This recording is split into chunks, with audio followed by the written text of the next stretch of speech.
আজ আপনার জন্য থাকছে সৈয়দ মুস্তাফা সিরাজের কর্নেল সমগ্র শ্মশান রহস্য।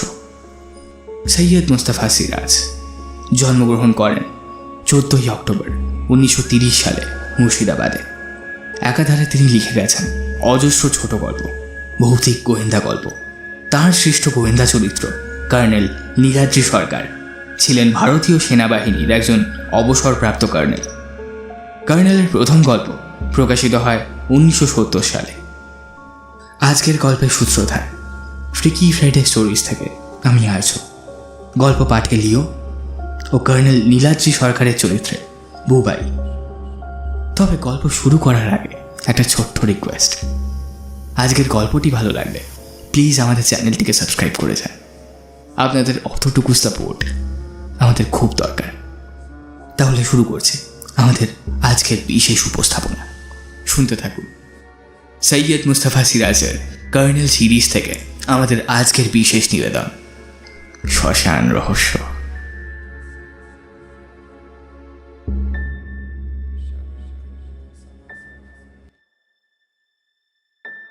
ভদ্রলোক ঘরে ঢুকে নমস্কার করে বললেন, নমস্কার, আমার নাম স্যার বটুক রায়। আমি আসছি মেদিগঞ্জ থেকে। খুব গন্ডগোলে পড়ে আপনার শরণাপন্ন হয়েছি। কর্নেল নীলাদ্রি সরকার প্রকাণ্ড একটা ইংরাজি বই খুলে বসেছিলেন, দাঁতের ফাঁকে চুরুট। মুখ তুলে দেখে বললেন, আপনি বসুন আগে। ভদ্রলোকের দিকে হাঁ করে তাকিয়েছিলেন। সত্যি বলতে কি, ইনি যেন নরদানব। গর্দানে মাংস ঠেলে উঠেছে, বাহুতে দাগড়া দাগড়া পেশি ঠেলে বেরিয়ে আছে, গায়ের রং কুচকুচে কালো, মাথার চুল কদম ফুলি, অর্থাৎ ন্যাড়া হওয়ার পর যেমন চুল গজায়, দেখার মতো গোঁপখানা বটে। গায়ে স্পোর্টিং গেঞ্জি, পরনে আঁটো সাঁটো একটা প্যান্ট। পায়ের বিশাল চপ্পলটা যে অর্ডার দিয়ে বানাতে হয়েছে তাতে আমি নিঃসন্দেহ। কবজিতে চাঁদির বালা এবং গলায় মিহি সোনার চেন যেন ঝিকমিক করছিল। ভদ্রলোক সাবধানেই বসলেন সোফায়।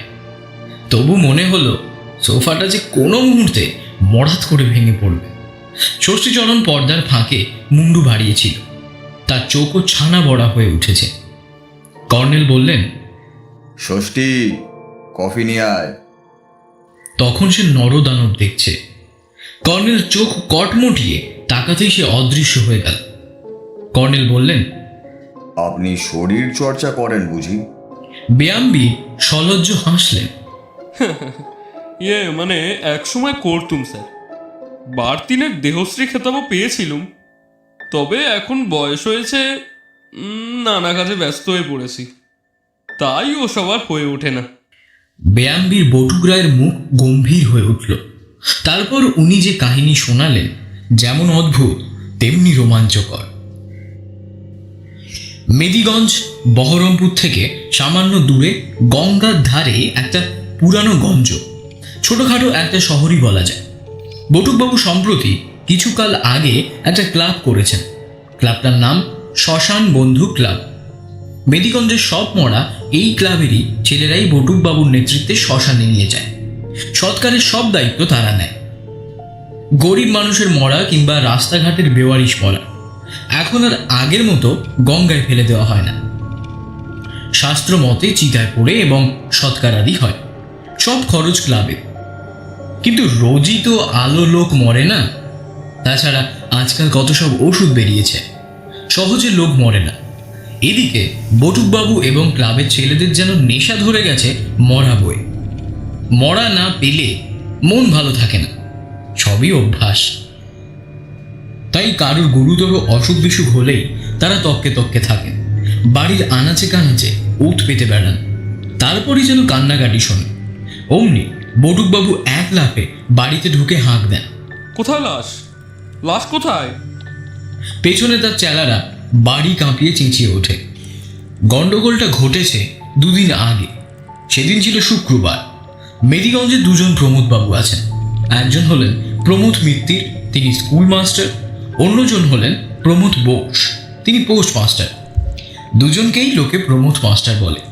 দুজনেরই বয়স 50-এর ওধারে, দুজনেই রোগা, খিকুটে চেহারার মানুষ। একজন ভোগেন অম্বলে, অন্যজনের লিভার খারাপ। শুক্রবার সন্ধ্যের একটু আগে সতু নামের ক্লাবের একটা ছেলে দৌড়ে এসে হাঁপাতে হাঁপাতে খবর দিল প্রমোদ মাস্টার টেসে গেছে। বাজারে গিয়ে এইমাত্র শুনে এসেছে সে, কিন্তু কোন প্রমোদ মাস্টার সেটার হদিশ করতে পারেনি। বটুকবাবু বললেন, চল তবে কাছেরটা গিয়ে দেখি আগে। কাছেরটা মানে স্কুল মাস্টার প্রমোদবাবু, প্রমোদ মিত্তির। তিনি যদি না টেসে থাকেন তাহলে পোস্টমাস্টার প্রমোদবাবু অর্থাৎ প্রমোদ বোসের টেসে যাওয়া অবধারিত। মৃত্যুর খবর তো আর মিথ্যে রটতে পারে না। বিশেষ করে দুজনেই ওরা নিরীহ সজ্জন মানুষ বলেই পরিচিত। প্রমোদ মিত্তিরের বাড়ির কাছে যেতেই কান্নাকাটি শোনা গেল। অমনি বটুকবাবু গামছাখানা এক টানে কোমরে বেঁধে বাড়িতে ঢুকে পড়লেন। তারপর যথারীতি হাঁক চাড়লেন, লাশ কোথায়? এদিকে ও চেলারাও পিছন পিছন ঢুকে চেঁচিয়ে উঠল। অমনি কান্নাকাটি থেমে গেল। তারপর ঘরের ভেতর থেকে বেরিয়ে এলো মাস্টার গিন্নি। রণরঙ্গিনী চেহারা, বাঁ হাতে খাংড়া ঝ্যাঁটা, ডান হাত কোমরে আঁচল জড়াতে জড়াতে হুঙ্কার দিলেন, তবে রে মরা খেকো শকুনের পাল, তোদের জ্বালায় একটু কাঁদবারও জো নেই রে হতচ্ছাড়াটা। মাস্টার গিন্নি দজ্জাল মহিলা, ব্যায়ামবীরেরও তোয়াক্কা করেন না। বেগতিক দেখে বটুকবাবু তার দলবল নিয়ে কেটে পড়লেন। কিন্তু খামোখা কান্নাকাটির কি মানে হয়? বটুকবাবু বললেন, চল রে, পোস্টমাস্টার প্রমোদ বোসের বাড়ি যাওয়া যাক। শ্মশান বন্ধু ক্লাব দৌড়ে চলল পোস্টমাস্টারের বাড়ির দিকে। প্রমোদ বোসের বাড়িটা একেবারে গঙ্গার ধারে নিরিবিলি জায়গা, চারিদিকে গাছপালা, তার মধ্যে একটা পুরানো একতলা বাড়ি। কাছাকাছি গিয়ে ভল্টু বলল, কই কান্নাকাটি তো শোনা যাচ্ছে না। ধুর বোকা, পোস্টমাস্টার বাবুর কেউ আছে নাকি যে কাঁদবে? উনি একাই থাকেন। তপু বলল, কিন্তু বাড়ি একেবারে চুপচাপ। সদর দরজাটা হাট করে খোলা। বেলা পড়ে এসেছে, দিনের আলো কমে গেছে। ডেকে ভোলার সাড়া পাওয়া গেল না। একটা ঘরে আলো জ্বলছে। বটুকবাবু বললেন, তোরা চুপচাপ উঠোনে গিয়ে দাঁড়া, আমি দেখে আসি ব্যাপারটা। বটুকবাবু বারান্দায় উঠে দেখলেন ঘরের দরজা ফাঁকা হয়ে আছে। 40 পাহাড়ের বাল্বের আলো, তাতে পুরো দেওয়ালে আলো খেলে না একেবারে। উঁকি মারতেই চোখ পড়ল খাটে পোস্টমাস্টার চিত হয়ে শুয়ে আছেন। বটুকবাবু কাশলেন, ডাকলেন, তবু সাড়া নেই। তখন ভিতরে ঢুকে গেলেন। প্রমোদবাবুর চোখ খোলা, কিন্তু চোখের পাতা স্থির, শ্বাস প্রশ্বাসও বন্ধ। কপালে হাত রেখে বটুকবাবুর মনে হলো ভীষণ ঠান্ডাহীন। অমনি চেঁচিয়ে উঠলেন, লাশ পাওয়া গেছে, তোরা ডোমপাড়া থেকে খাটুলি নিয়ে আসে গিয়ে। চেলারা চেঁচিয়ে বলল। সতু আর ভল্টু দৌড়ালো ডোমপাড়া খাটুলি কিনতে। খরচ ক্লাবে। খাটুলি চলে এলো মিনিট 10 মধ্যে। এদিকে বালিশের নিচে থেকে চাবি নিয়ে ঘরে তালা এঁটে প্রমোদ বোসের মরা খাটুলিতে চাপিয়ে হরিধ্বনি দিতে দিতে শ্মশান বন্ধু ক্লাব ছুটে চলেছে শ্মশানের দিকে। ততক্ষণে আবছা আধার ঘনিয়ে এসেছে। শ্মশানের নিচেই গঙ্গা। একটা তেচালা ঘরে ঘাটোয়ারি বাবুর অফিস। লণ্ঠন জেলে বসেছিলেন ঘাটোয়ারি বাবু। মেঝে বসে বিড়ি ফুঁকছিল মধুডো। সবে তেচালার সামনে মরা নামিয়েছেন। এসে গেল ঝমঝমিয়ে বৃষ্টি। খাটুলি তুলে তেচালায় ঢোকানো হলো। ঘাটোয়ারি বাবু বললেন, কার মরা বটুকবাবু? বটুকবাবু বললেন, পোস্টমাস্টার বাবু। ঘাটোয়ারি বাবু আবার বললেন, কিসে গেলেন? বটুকবাবু বললেন, তা বলতে পারবো না মশাই, নিশ্চয়ই অসুখ হয়েছিল, বিছনায় মরে পড়েছিলেন, শ্মশানে নিয়ে এলো। তাহলে যে একটা ডেথ সার্টিফিকেট চাই বটুকবাবু। বটুকবাবু খোঁজে গেলেন। কেন কেন? বটুকবাবু বললেন, এত মরা এনেছি, কারোর তো চাননি মশাই। আহা, ইনি যে সরকারি লোক, পাবলিকের মরা নিয়ে আমার মাথা ব্যথা নেই। না মশাই, বিনা ডেথ সার্টিফিকেটে ও মরা আমি পোড়াতে দেবো না এখানে। বটুকবাবু ওকে তুলে গঙ্গায় ছুঁড়ে ফেলবেন কিনা ভাবছেন। সতু বলল, ঠিক আছে বটুকদা, কুঞ্জ ডাক্তারের কাছ থেকে এক্ষুনি আমি সার্টিফিকেট এনে দিচ্ছি। বলেই ডান পিঠে সতু বৃষ্টির মধ্যেই দৌড়ে চলে গেল। কিছুক্ষণের মধ্যে বৃষ্টিটা কমে এলো। ঘাটোয়ারিবাবু বললেন, ততক্ষণে আমি খেয়ে আসি। মধুডোম বলল, আমিও খেয়ে আসি তাহলে। তারপর দুজনে চলে গেল। যাওয়ার সময় ঘাটোয়ারিবাবু লণ্ঠনটাও নিয়ে গেলেন। তবু বারণ করতে যাচ্ছিল। বটুকবাবু বললেন, ছেড়ে দে, আসলে উনি ভীষণ রেগে আছে ঘাটোয়ারি বাবুর ওপর। অন্ধকারে বসে রইলেন ওরা। বৃষ্টিটা একটু পরে আবার বেড়ে গেল। বিদ্যুৎ চমকাচ্ছিল মাঝে মাঝে, মেঘও ডাকছিল। তাড়াহুড়ো করে বেরিয়ে পড়েছিলেন বলে বটুকবাবু টর্চ নিতে মনে ছিল না। ছেলেগুলোরও খেয়াল হয়নি। এখন মনে হচ্ছিল একটা আলো থাকলে হয়তো ভালো হতো। তেচালায় একটা পাশে খাটুলিতে পোস্টমাস্টার বাবুর মরা, অন্য পাশে মেঝে বসে আছেন বটুকবাবুরা। হঠাৎ একটা খসখসে ক্যাচকোচ আওয়াজ কানে এলো। তারপর বিদ্যুৎ চমকাতেই বটুকবাবু দেখলেন কে একজন তেচালা থেকে নেমে গেল। বটুকবাবু সঙ্গে সঙ্গে বললেন, কে কে? কোনো সাড়া এলো না। স্বপন বলল, দেশ লাগিলে কি হবে? আমার কেমন যেন খটকা লাগে। বল্টু, আয় তো। দুজনে খাটুলির কাছে গেল। ভল্টু দেশলাই জানল।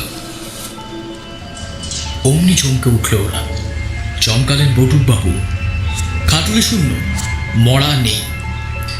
ব্যাপারটা ভারী গোলমেলে।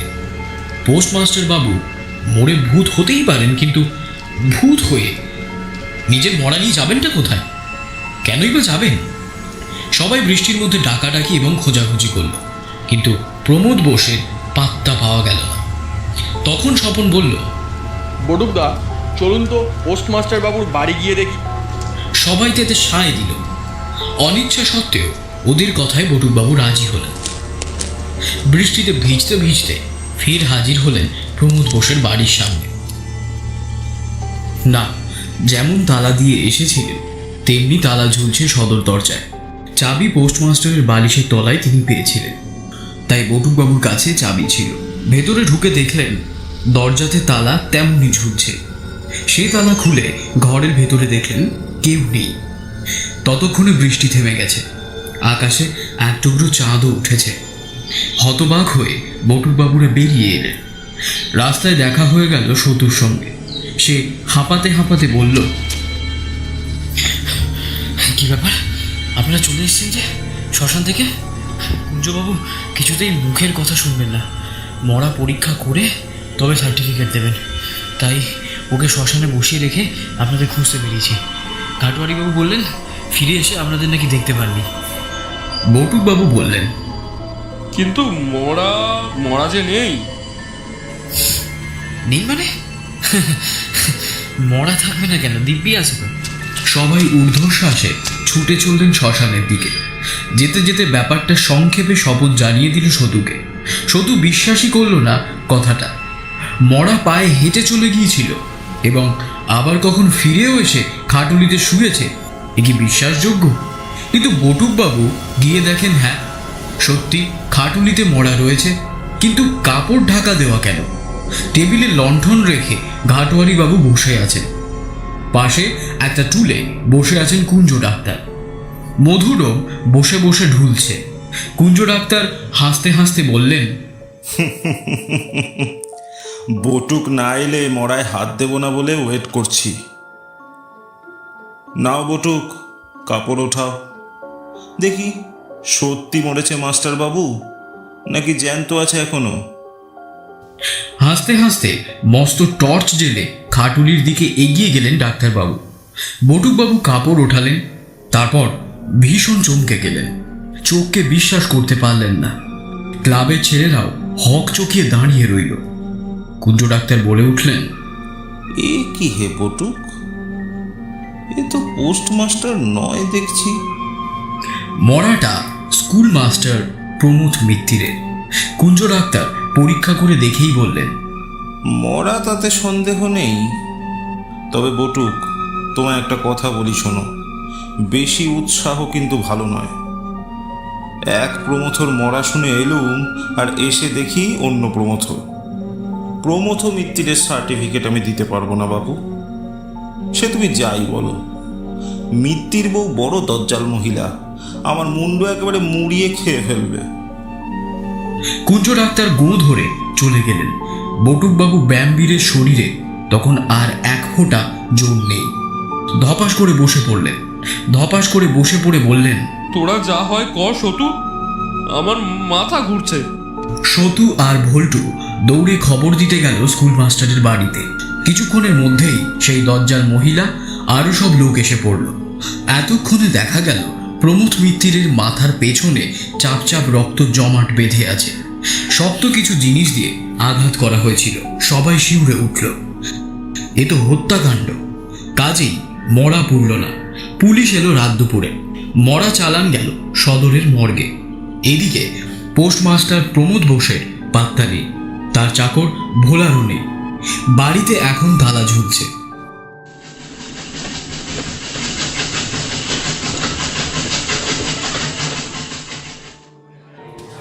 ট্রেনে মেদিগঞ্জ পৌঁছতে সন্ধ্যা হয়ে গিয়েছিল। বটুকবাবুরা আগে এখানকার বনেরই বড় লোক ছিলেন, এখন অবস্থা কিছুটা পড়ে এসেছে। গঙ্গার ধারে সেকেলে গড়নের প্রকাণ্ড প্রাসাদ তুল্য একটা বাড়ি। আমাদের যত্ন আত্মীরের ত্রুটি হলো না। কিছুক্ষণের মধ্যে খবর পেয়ে শ্মশান বন্ধু ক্লাবের ছেলেরা এসে ভিড় করল। কর্নেল তাদের সঙ্গে কৌতুকে মেতে উঠলেন। বৃদ্ধ গোয়েন্দা প্রবরের যা স্বভাব। হাস্য পরিহাসের বিষয় হলো মরা। খাটুলিতে করে শ্মশানে নিয়ে যাওয়ার সময় হঠাৎ যদি মরা জ্যান্ত হয়ে লাফ দিয়ে পালাতে থাকে তাহলে কেমনটা হবে? ছেলেগুলো হাসতে থাকলো। মজার ব্যাপার তো হবে, তবে এ যাবৎ তেমন হয়নি, শুধু শ্মশানের তেচালা থেকে পোস্টমাস্টারের মরাটা নিয়ে যাওয়া ছাড়া। একসময় বটুকবাবু এসে ঘোষণা করলেন, থানার পুলিশ অফিসার হেমাঙ্গ নন্দী এসছেন। সতু, ভল্টু, তোরা সব যা, এখন ক্লাবে গিয়ে বস, আমি আসছি। ওরা বিমর্ষভাবে চলে গেল। কর্নেলের সঙ্গে খুব জমে উঠেছিল। পুলিশ অফিসার হেমাঙ্গবাবু ঘরে ঢুকলেন। সহাস্যে নমস্কার করে তিনি বললেন, কর্নেল, আপনার ট্রাঙ্ক কলের পরই আমি পোস্ট অফিসে গিয়েছিলাম। নতুন পোস্টমাস্টার আজ সকালেই জয়েন করেছেন। খোঁজ নিয়ে জানলুম প্রমথ মিত্তির মারা যাওয়ার পরদিন অর্থাৎ শনিবার তার নামে একটি পার্সেল এসে পৌঁছায়। পোস্টম্যান মোটে দুজন, হরিপদবাবু আর মাখনবাবু। তো মিত্তির মশাইয়ের বাড়িটা হরিপদবাবুর বিটের মধ্যেই পড়ে। যাই হোক, সেদিন পোস্টমাস্টার না থাকায় ওরা দুজনেই সব কাজকর্ম করেন। দুপুরে হরিপদবাবু পার্সেলটা দিয়ে আসেন মিত্তির মশাইয়ের স্ত্রীকে। সাধারণ পার্সেল ডেলিভারি দেন। কর্নেল এবার বললেন, রেজিস্ট্রি পার্সেল নয়? না, পার্সেলের প্যাকেটের ভেতরে অম্বলের ওষুধ পাওয়া গেছে। কলকাতার একটা আয়ুর্বেদিক ওষুধ কোম্পানি থেকে বিনামূল্যে পাঠানো নমুনা ওষুধ। মিত্তির মশাইয়ের অম্বলের অসুখ ছিল। বিজ্ঞাপন দেখে চিঠি লিখে থাকবেন। শুক্রবার সন্ধ্যায় মিত্তির মশাই কোথায় ছিলেন তদন্ত করেছেন কি? হ্যাঁ, উনি বাসুদেববাবুর মেয়েকে 7টা পর্যন্ত পড়িয়ে বাড়ি ফিরছিলেন। তো পথে হারানবাবুর কাছে শোনেন পোস্টমাস্টার মশাই মারা গেছেন, তার বডি শ্মশানে নিয়ে যাওয়া হয়েছে। তাই শুনে মিত্তির মশাই শ্মশানের দিকে চলে যান। দুজনের মধ্যে খুব বন্ধুত্ব ছিল শুনলুম। তাহলে ওকে পথেই খুন করা হয়েছিল? ঠিক তাই। আচমকা ওর মাথার পেছনে শক্ত কিছু দিয়ে আঘাত করা হয়। নিশ্চয়ই পড়ে গিয়েছিলেন মাটিতে। রক্তও পড়া উচিত, কিন্তু বৃষ্টির জন্য ধুয়ে গেছে। কাজে এই জায়গাটা আমরা খুঁজে বের করতে পারিনি। বটুকবাবু কান খাড়া করে শুনছিলেন, তারপর বললেন, বুঝতে পেরেছি। মিত্তির মশাইকে খুন করে তার বডিটা খুনিরা নিয়ে গেছিল। হয়তো গঙ্গায় ফেলে দেওয়ার মতলব ছিল, আমরা থাকায় পারিনি। হেমাঙ্গবাবু বললেন, হ্যাঁ, হয়তো তাই। আপনারা যেমন শ্মশান থেকে পোস্টমাস্টার বাবুর খোঁজে তার বাড়ির দিকে দৌড়ে গেছেন, তেমনি সে মিত্তির মশাইয়ের বডি শূন্য খাটুলিতে রাখতে সুযোগ পেয়েছে। ভেবেছিল পোস্টমাস্টারের বডি বলেই চিতায় উঠবে, রাত বিরেতে অতকে লক্ষ্য করবে। আর তাছাড়া ওই বৃষ্টি। তাহলে পোস্টমাস্টারকে সে তেচালা থেকে নিশ্চয়ই বেরিয়ে যেতে দেখেছিল এবং বিদ্যুতের আলোতে চিনতেও পেরেছিল। বটুকবাবুর কথা শুনে কর্নেল বললেন, তাই সম্ভব, কিন্তু পোস্টমাস্টার গেলেন কোথায়? তার চাকর ভোলাই বা গেল কোথায়? হেমাঙ্গবাবু বললেন, ভোলাকে পাওয়া গেছে 2 মাইল দূরে গ্রামে তার বাড়ি। তার বক্তব্য হলো সে ছুটি নিয়ে বাড়ি গিয়েছিল, তারপর অসুস্থ হয়ে পড়ায় আসতে পারেনি। সেটা সত্যি বলেই মনে হয়েছে আমাদের, কারণ এখনও সে প্রবল জ্বরে ভুগছে। ডাক্তারের মতে ম্যালেরিয়া। আপনারা কাকে খুনি বলে সন্দেহ করেছেন? পোস্টমাস্টারকে প্রথমে সন্দেহ করেছিলাম। মনে হয়েছিল আগাগোড়া ব্যাপারটা তারই প্ল্যান। মরার ভান করে পড়ে থাকা, শ্মশান থেকে সুযোগ পেয়ে কেটে পড়া এবং মৃত্যুর মশাইকে খুন করা। কিন্তু শেষে ভেবে দেখলুম এতে অনেক হিসেবের গন্ডগোল হচ্ছে।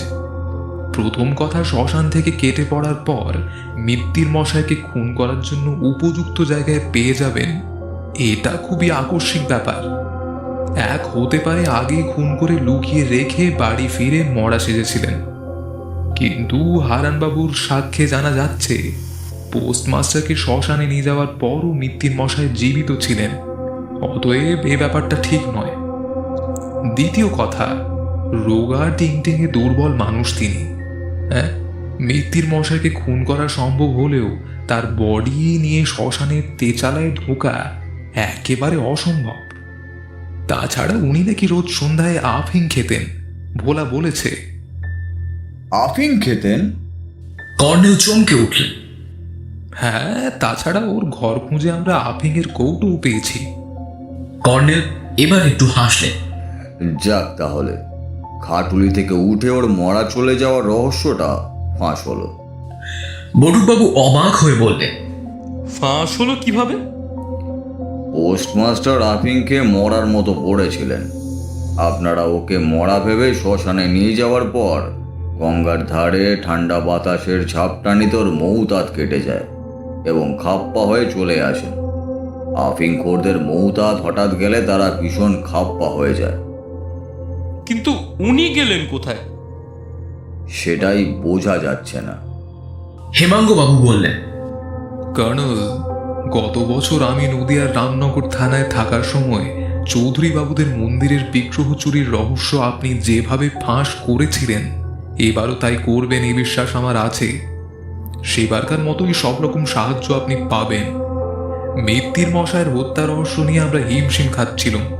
আজ সকালে আপনার ট্রাঙ্ক কল পাওয়ার সঙ্গে সঙ্গে স্বস্তির নিঃশ্বাস ফেলেছি। দেখা যাক। গোয়েন্দা প্রবর দাড়িতে হাত বুলিয়ে বললেন, একটা কথা, পোস্টমাস্টার বাবুর ঘরের চাবিটা কি আপনার কাছে? চাবিটা আমি চাই। হেমাঙ্গবাবু ব্রিফকেস খুলে চাবিটা বের করে দিলেন। আরও কিছুক্ষণ কথাবার্তা বলে এবং চাটা খেয়ে উনি বিদায় নিলেন। বটুকবাবু বললেন, তাহলে বিশ্রাম করুন কর্নেল, আমি একবার ক্লাব থেকে ঘুরে আসি। কর্নেল এবার একটু মুচকি হেসে বললেন, রাতে কি একটা মরা পাওয়ার আশা করছেন বটুকবাবু? বটুকবাবু হো হো করে হাসলেন। পেলেই খুশি হব, তবে সে মরা আবার জ্যান্ত না হয়ে পালিয়ে যায়। বটুকবাবু চলে যাচ্ছিলেন, হঠাৎ কর্নেল তাকে ডাকলেন। বটুকবাবু শুনুন। বটুকবাবু ঘুরে দাঁড়ালেন। তখন কর্নেল বললেন, আপনি তো একসময় শরীর চর্চা করেছেন, ব্যায়ামবিদ ছিলেন, কখনো কুস্তি লড়েছেন? বটুকবাবু একটু অবাক হয়ে বললেন, লড়েছি বই কি। মেদিগঞ্জেই একসময় প্রতি বছর কুস্তি প্রতিযোগিতা হতো তখন। আপনার সঙ্গে কুস্তি লড়ার মতো পালোয়ান আছে তল্লাটে? আছে বই কি, মেদিগঞ্জেই আছে। নাম কি তার? বেনিমাধব কুণ্ডু, বাজারের দিকেই বাড়ি। কি করেন ভদ্রলোক? বটুকবাবু বাঁকা মুখ করে বললেন, বেনি একটা জুয়ারি। একসময় ওদের মস্ত বড় ব্যবসা ছিল, জুয়ো খেলেই সব লড়িয়ে দিয়েছে। এখন ওর কাজ হলো এলাকার মেলায় গিয়ে জুয়ার আসর পাতা। সারা বছর এখানে ওখানে মেলা বসে নানা উপলক্ষে। মেলায় মেলায় জুয়োর ছক নিয়ে ঘোরাঘুরি করে, কার্বাইড ল্যাম্প জেলে বসে থাকে।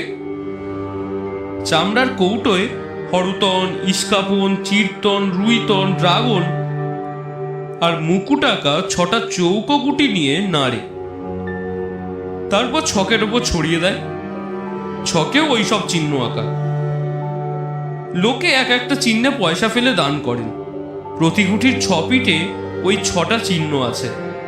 ঘুঁটির ওপর পিঠে যে চিহ্ন, ছকের সেই চিহ্নের ঘরে পয়সা থাকলে খেলুড়ে ডবল পয়সা পাবে।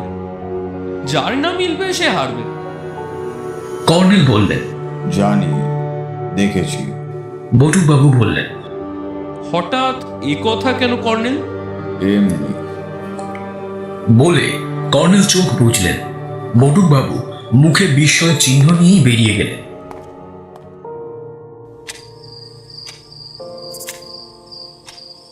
রাত 10টা বাজলো দেওয়াল ঘড়িতে। খাওয়া দাওয়ার পর কর্নেল, বটুকবাবু আর আমি বারান্দায় বসে বসে কথা বলছি। ততক্ষণে কৃষ্ণপক্ষের চাঁদটা উঠেছে গাছপালার ফাঁকে। আকাশে টুকরো মেঘ ভেসে বেড়াচ্ছে, বারবার চাঁদটাকে ঢেকে দিচ্ছে। হঠাৎ কর্নেল বললেন, চলুন বটুকবাবু, পোস্টমাস্টার বাবুর বাড়িতে হানা দেওয়া যাক। বটুকবাবু উত্তেজিতভাবে বললেন, যাবেন? বেশ তো, চলুন। এখান থেকে শর্টকাটে চুপি চুপি নিয়ে যাব। ওদের বাড়ির পেছনে বাগান।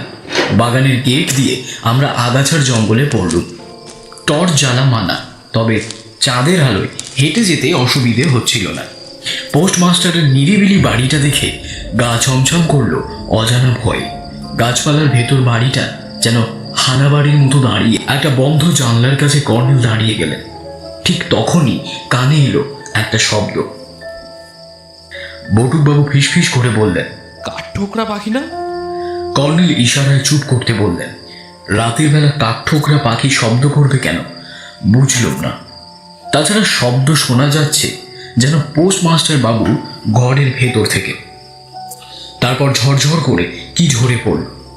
বটুকবাবু এবার ফিসফিস করে বললেন, শীদেল চোর। কর্নেল ওকে চুপ করতে ইশারা করলেন, কিন্তু ঠক ঠক শব্দটা যেই একটু জোরে হয়েছে এবং ঝরঝর করে সম্ভবত চুনোবালি খসে পড়ছে, অমনি ব্যায়ামবীরকে বাঘ মানানো গেল না। তবে রে বেটা চোর! বলে আচমকা পেল্লায় হাঁক ছেড়ে উনি সামনে ছিটকে গেলেন। চাঁদের আলোয় দেখলুম ওর বিশাল শরীর বাড়ির অন্যদিকে মিলিয়ে গেল। ধূপ ধূপ শব্দে মাটি কাঁপল। তারপর ধপাস শব্দ হলো কোথাও। তারপর নরদানবের হুঙ্কার এবং বাপরে! বলে আর্তনাদ শুনতে পেলাম। দৌড়ে বাড়ির সামনে সদর দরজায় পৌঁছলাম দুজনে। দরজা খোলা। উঠোনে দাঁড়িয়ে বটুকবাবু নিজের প্রকাণ্ড বাহুতে হাত বুলোচ্ছেন। আমাদেরকে দেখে হাঁপাতে হাঁপাতে বললেন, বিচুটি, বিচুটি!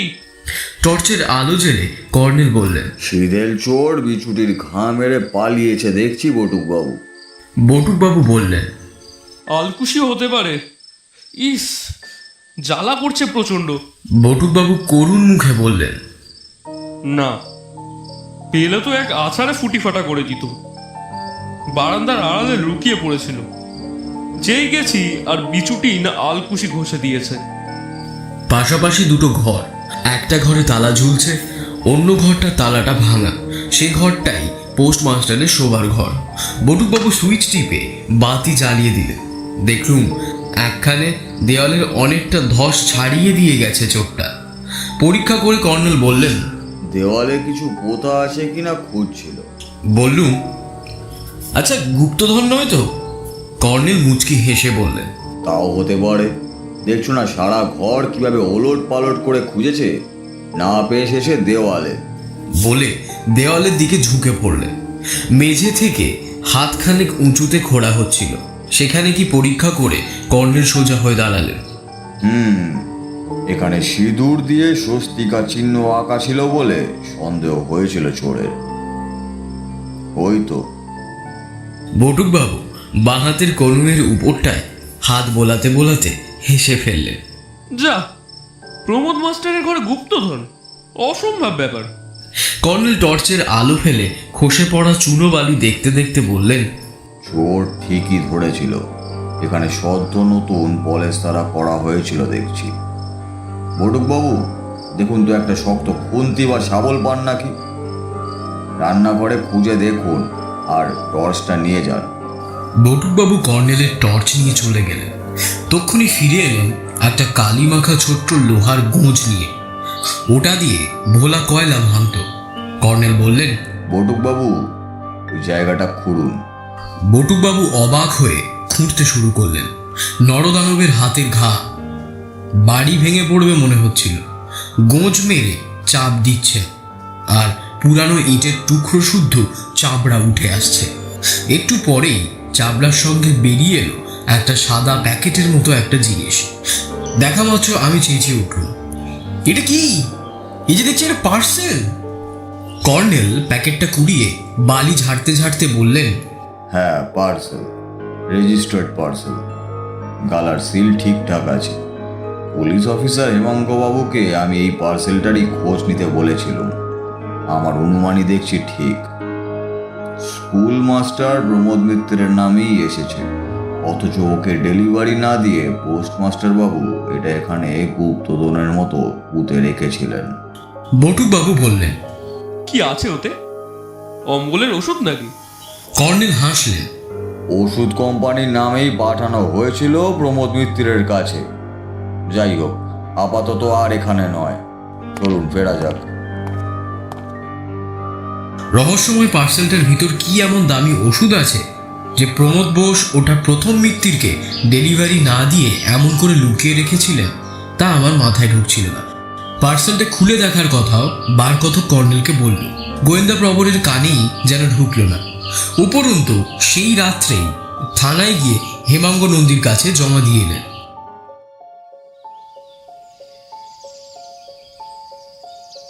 সকালে ব্রেকফাস্ট খাওয়ার পর কর্নেল বললেন, বটুকবাবু, মিত্তির মশাইয়ের স্ত্রী নাকি দজ্জাল মহিলা, সবসময় হাতে খ্যাংড়া ঝাঁটা নিয়ে থাকেন।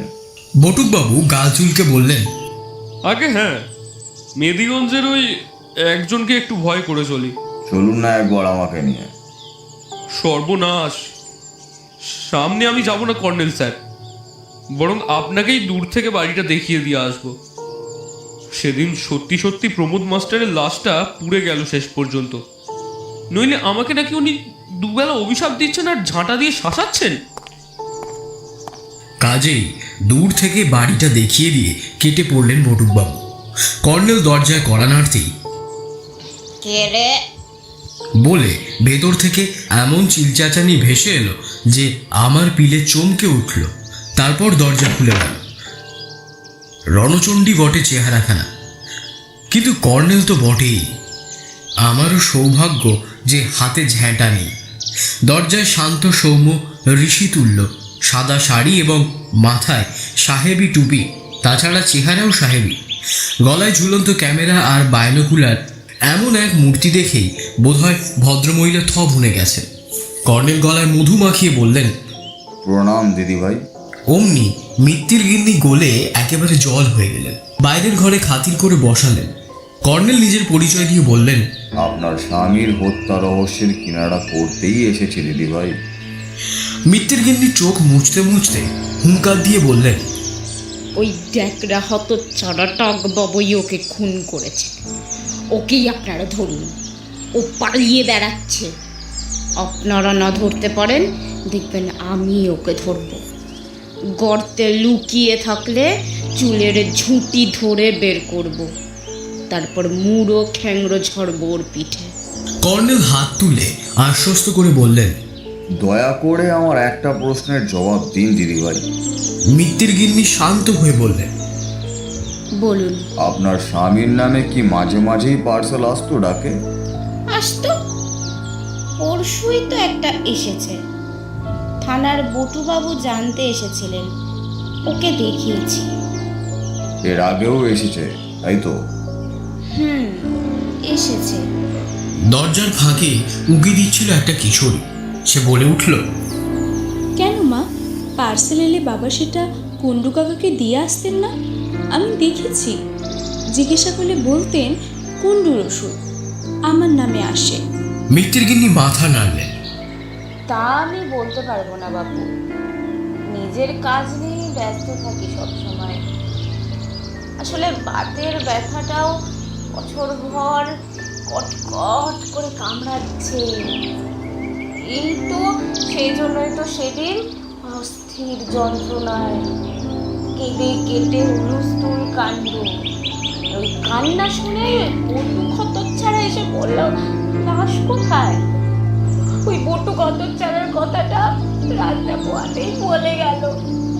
ওই হতচ্ছাড়াকে যদি কোনোদিন আমি সামনে পাই না, ওর মুখে আমি জুতো পেটা করবো। ঝেঁটিয়ে ওর পালোয়ানগিরি আমি বের করবো।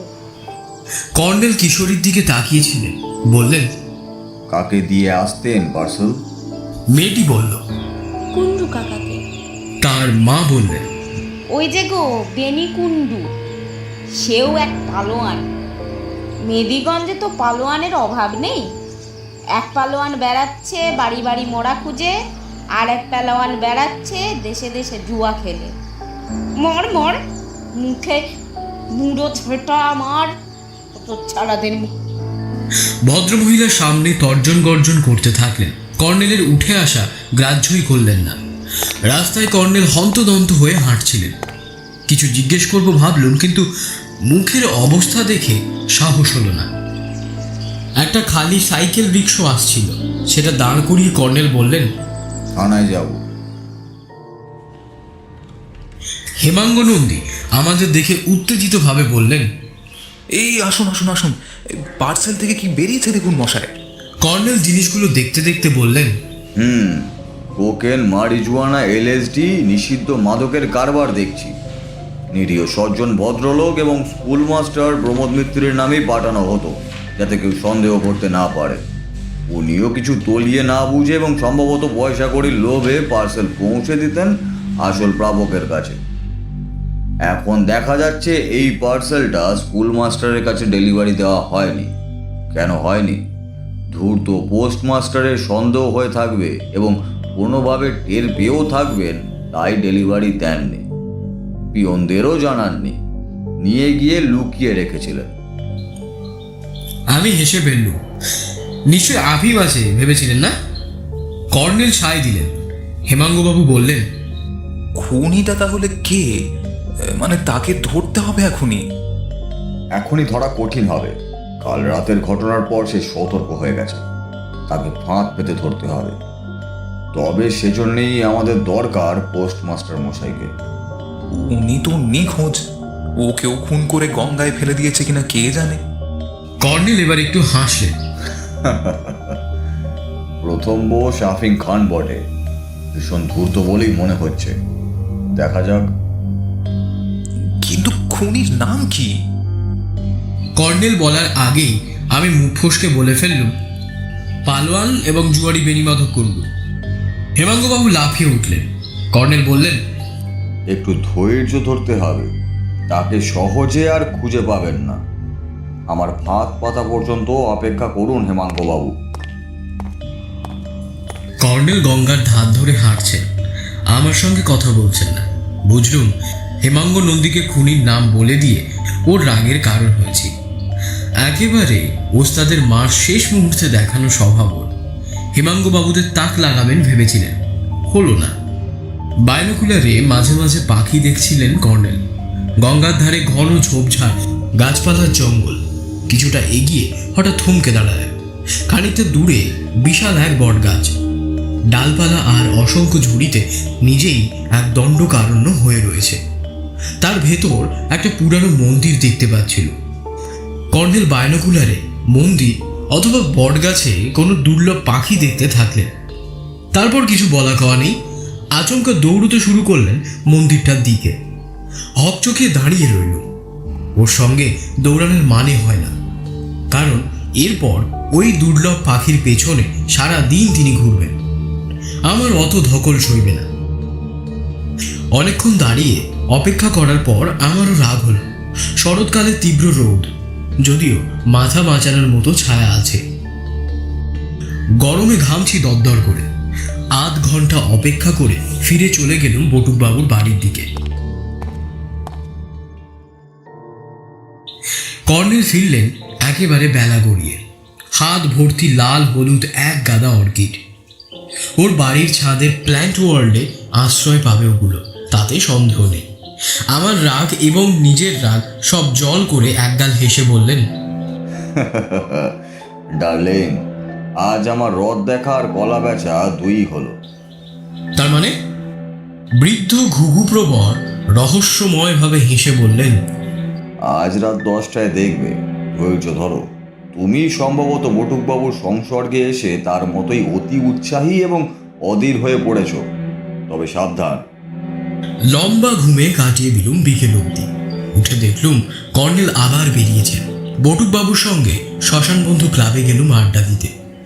আজ লাশ পড়েনি, ওরা বিমর্ষ। লাশ বওয়ার জন্য নাকি ওদের কাঁধ সুরসুর করে। ক্লাব থেকে ফিরে দেখা পেলুম কর্নেলের। হেমাঙ্গ নন্দী ইউনিফর্ম পরে কোমরে রিভলভার বেঁধে হাতে বেটন নিয়ে হাজির। বুঝলুম ফাঁদ পাতা হয়েছে। কিন্তু রোগা শুটকো চেহারার এক ভদ্রলোক একপাশে চুপ করে বেজার মুখে বসে আছে। বটুকবাবু ঘরে ঢুকে থমকে দাঁড়িয়ে চোখ পিটপিট করছিলেন। ফোঁস করে শ্বাস ছেড়ে বললেন, মাস্টার মশাই আপনি? চমকে উঠল। ইনিই তাহলে সেই মাস্টার প্রমোদ বোস। কর্নেল মৃদু হেসে বললেন, প্রাণের ভয়ে ভদ্রলোক জঙ্গলের ভেতর মন্দিরে লুকিয়েছিলেন সেদিন থেকে। তোমার বউ খাবার দিয়ে গেছে দুবেলা, কাজেই অসুবিধা হয়নি। তাহলে বাইনোকুলারে দূর থেকে মন্দিরের ওখানে ওকে দেখতে পেয়েই সন্দেহবশে ছুটে গিয়েছিলেন, তাই তো কর্নেল? ঢং ঢং করে দেওয়ালের ঘড়িতে 10টা বাজল। ততক্ষণে আমাদের খাওয়া দাওয়া সারা। পোস্টমাস্টার খেলেন সামান্য। রাতে এক গুলি আফিম পেলেই বরং সন্তুষ্ট হতেন। কর্নেল হেমাঙ্গবাবু, বটুকবাবু, প্রমোদবাবু আর আমি বাগানের দিকে দরজা দিয়ে বেরিয়ে আগাছার জঙ্গলে গেলাম। কৃষ্ণপক্ষের চাঁদটা সবে উঁকি দিচ্ছে জানলার ফাঁকে। আকাশ আজ পরিষ্কার। খানিকটা যাওয়ার পর কাল রাতে দেখা পোস্টমাস্টারের বাড়ির ভেতর ঢুকে আমরা ওত পেতে বসেছিলাম বারান্দার থামের আড়ালে। পোস্টমাস্টারের উঠোনে পায়চারি শুরু করলেন। তারপর অবাক হয়ে শুনি কেউ কীর্তন গাইছেন। বার কত গেয়ে হঠাৎ সদর দরজায় ঠিক বটুকবাবুর মতো এক নরদানবের আবির্ভাব ঘটল।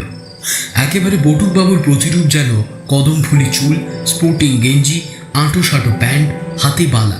শরৎকালে চাঁদের আলো খুব স্পষ্ট, তাই স্পষ্ট দেখতে পাচ্ছিল বেনি কুণ্ডুকে। ঢুকেই বললেন, কই আমার পছন্দ? পোস্টমাস্টার খিখি করে হাসলেন। যা ভয় পেয়েছিলাম না, তোমার তো বিশ্বাস নেই। শেষে ভেবে দেখলুম আপোষ করে মিটিং হওয়া যাক, তাই চিঠি লিখে তোমায় ডাকলুম। পালোয়ান বিশাল হাত বাড়িয়ে বললেন, এই দেরি করো না তো, বল দাও।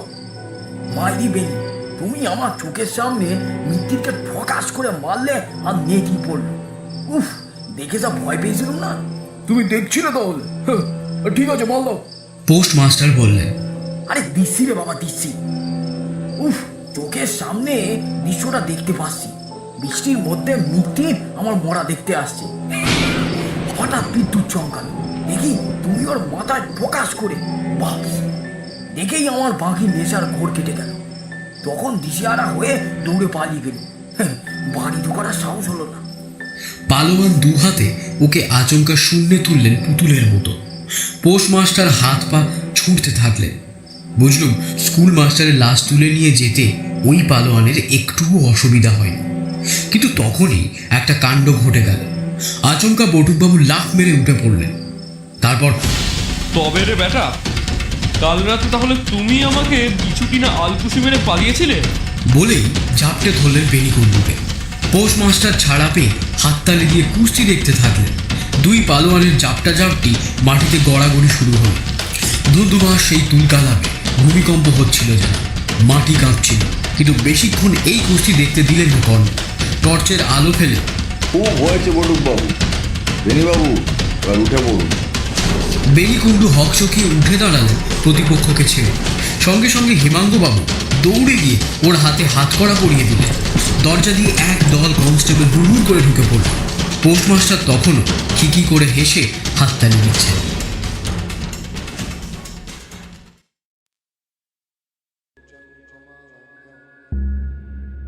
শুনছিলেন সৈয়দ মুস্তাফা সিরাজের কাহিনী শ্মশান রহস্য। গল্পের সূত্রধার আমি আর্য। গল্প পাঠে ছিল লিও। কর্নেল নীলাদ্রি সরকারের চরিত্রে ভুবাই, অন্যান্য চরিত্রে সৌভিক, শুভম, মৌমিতা, বিশ্বজিৎ, দেবদীপ ও লিও। তো মনে আছে তো কি করতে হবে? আমাদের আজকের এই গল্পটি ভালো লাগলে এক্ষুনি সাবস্ক্রাইব করতে হবে আমাদের চ্যানেলটিকে, এবং যদি একটু বেশি ভালো লাগে তাহলে শেয়ার করতে পারেন আপনার বন্ধুদের সাথে। তাহলে আজকের মতো এতটুকুই। পরবর্তী উপস্থাপনায় আরও একটি দারুণ গল্প নিয়ে ফিরে আসবে টিম সাসপেন্স থ্রিলার স্টেশন।